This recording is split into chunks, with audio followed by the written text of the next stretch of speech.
So just like yesterday, the same question today. Could we have a storm at the end of April and into the start of May in the Western Pacific? Now, according to the Climate Prediction Center, they are saying, yeah, there is a chance here. In fact, they have that about 20 to 30% chance kind of hashed out there just to across the Philippine Sea from the 23rd to the 29th, even above average rainfall heading through the start of May. That is with the CPC. Let's scoot over to tropical tidbits. We can take a look at the GFS model, and specifically with this particular model, this is a 12Z run here on the 18th. And yeah, that is pulling at least a 994 millibar onshore into the Philippines. This is a closer look at the GFS on windy here by the 30th over towards the 1st.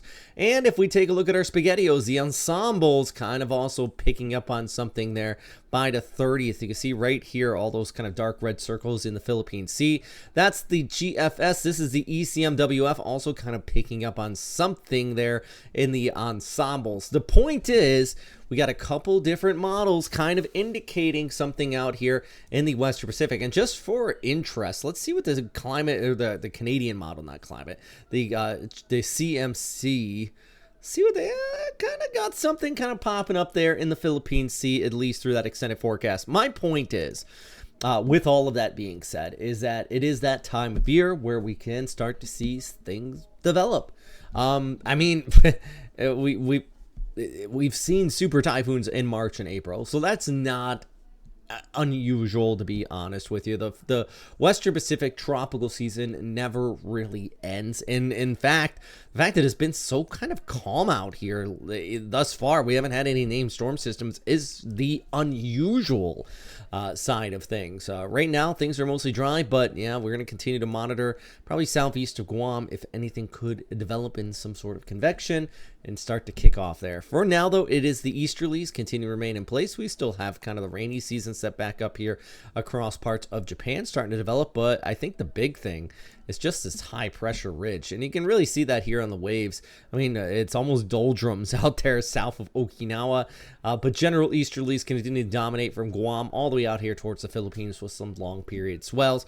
With that general easterly continue to remain in place, though, and that subtropical ridge for the time being, the heat is the big dominating factor. We got clear skies, we got warm temperatures.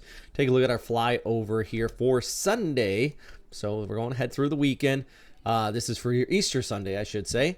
General Santos at 32, Davao at 33 degrees, Cagayan de Oro at 32, and kick off towards Tacloban at 31 degrees. You see how the cloud cover kind of gives way the further north you go once you get out of those easterlies there.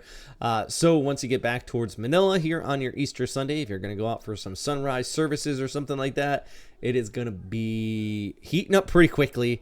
Up to 35, 37 in Subic. I mean, just all across Luzon, you're looking at some fairly warm temperatures in the forecast. So that it was going to continue to remain in place, at least for the time being. If we get a tropical system, it should cool things off at least. But for now, the heat continues to dominate. So like I said, I'll continue to keep you all posted about what's happening out here in the Western Pacific. If you want any different graphics or anything that you find interesting, please give me a shout. I would like to hear from you. And yeah, that's all I got for today. Number one thing, of course, as always, though, friends, is please stay safe out there. And as always, thanks for watching.